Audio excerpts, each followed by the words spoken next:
Toronto has a street that, for more than a century, technically didn't exist. It didn't have a name, wasn't on the books, and when the city finally noticed, they realized their own rules wouldn't even let them fix the mistake. So how does a no-name road, squeezed between a sewage plant and a racetrack, tie back to a sex scandal, a duel, and one of Toronto's earliest power families? That's the story we're about to uncover. Our story begins in the year 1799. Back then, Toronto was still York, a muddy little colonial capital. Elizabeth Small, the wife of a government official, found herself at the center of a scandal. At a Christmas party, she snubbed another woman. Soon after, rumors spread that she was having an affair with that woman's husband, the Attorney General John White. York was tiny and gossipy, and the scandal consumed the town. To defend his wife's honor, John Small challenged White to a duel. On January 3rd, 1800, in a snowy field behind the Parliament buildings near today's Distillery District, the man faced off with pistols. Small fired. White was killed. John Small was charged with murder, but a sympathetic jury acquitted him. Still, the verdict didn't save the family's reputation. The Smalls were blacklisted from Toronto's high society. No more invitations to balls, no more dinners with the elite. Effectively, they were banished to their home on the edge of town. They lived in a nice, spacious house on the eastern end of the city. The place, called Berkeley House, named the street after it, Berkeley Street. The house was demolished 100 years ago in 1925, after a long period of abandonment. Today, a Globe and Mail building exists where the house once was. In 1801, a year after the duel, Elizabeth gave birth to her second son, Charles, who grew up in that very house. He later took the same government job as his father once held, inherited the estate, and expanded the house into a mansion. But Charles's real mark was on the family's county property, a massive swath of land stretching from the lake up to the Danforth, along what's now Woodbine Avenue. Charles farmed prized cattle, built a vinegar factory, a tannery, and several mills, damming a creek to power them. That dam created a pond called Small's Pond, and the stream became known as Small's Creek. But Charles's name isn't remembered by the cattle, factories, pond, or the creek. It lived on something else, a street. Charles Small's full name was Charles Coxwell Small. Does this ring a bell? The road running along the west side of his estate became Coxwell Avenue, one of the East End's busiest streets for over a century. Originally, Coxwell ended at Queen Street. South of that was marshland leading to Ashbridge's Bay. In the end of the 1800s, the Small family sold some of their land for the construction of the old Woodbine Racecourse, home of the prestigious Queen's Plate.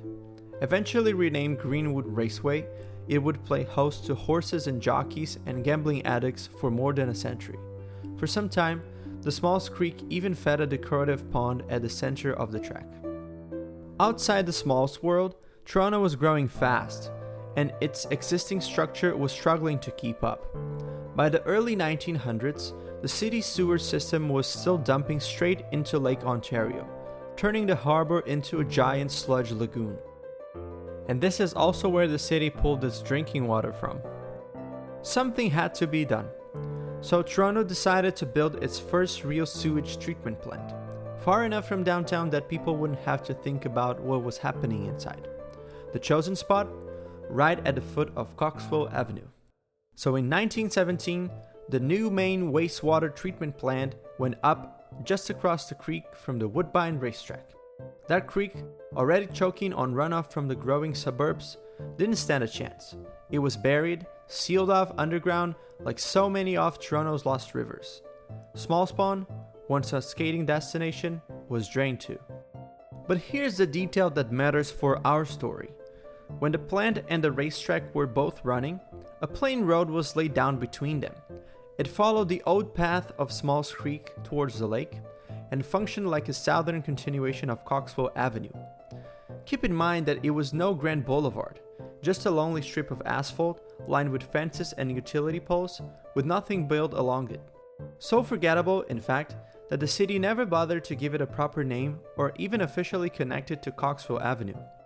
And no one really noticed until 2019. By then, the racetrack was gone and the treatment plant had been nudged farther south. In their place, the city carved out Woodbine Park, a mix of wetlands, wide lawns, and winding trails. Yet, the road in between stayed anonymous. But it all changed when a green pea parking lot was built to serve the new park. The lot needed an address, and they found out it didn't have one.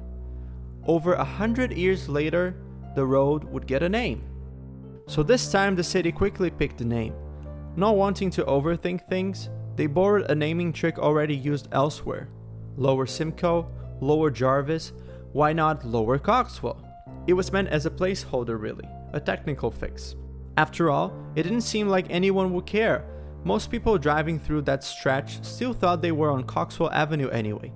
3 years later, in 2022, the city wanted to give this road a proper name, dropping the quick and dirty Lower Coxwell in favor of something that actually reflects the history of the place. And that history runs deep. Long before Charles Coxwell Small ever dammed his creek or built his mills, the land had already been home to Indigenous peoples for thousands of years. By the time Toronto was even founded, the Mississaugas were here, fishing, trading, and traveling the old trails that cut through the landscape. One of these paths ran along Smalls Creek, leading down to the lake. So when it came time to suggest a new name, the Mississaugas of the Credit First Nation proposed something meaningful: Emdaabiimok Avenue, which translates to where the road goes to the water. A perfect nod to the past and a reminder of what the land once was. But not everyone was on board. The police and the fire services raised the flag, saying the name could be a safety issue if first responders had trouble pronouncing it. Well, Torontonians are used to that. The local councillor pushed back, supporting the renaming. But then came a new snag: the city's own rules. Well, it turns out Toronto doesn't let streets get renamed more than once every 10 years. And since Lower Coxwell only got slapped in 2019, it was stuck, at least until 2029. The idea is to spare residents and businesses the hassle of changing their addresses too often. But, Lower Coxwell has no residents or businesses at all, just a green pea parking lot. And then, the unexpected happened. The city decided to change its own rule. In June 2024, during National Indigenous History Month, the street's new name was officially unveiled at a ceremony with the city and First Nation leaders. The name proposed by the Mississaugas of the Credit, Emdaabiimok Avenue, was finally adopted. So, what began with a scandal and a duel in 1800, plus 200 years, a racetrack, a sewage plant, a parking lot, and some rule bending, finally gave the street with no name a name worth remembering. If you like this type of content and are curious about the environment that surrounds us, please consider leaving a like and subscribing to this channel. And stay tuned for more.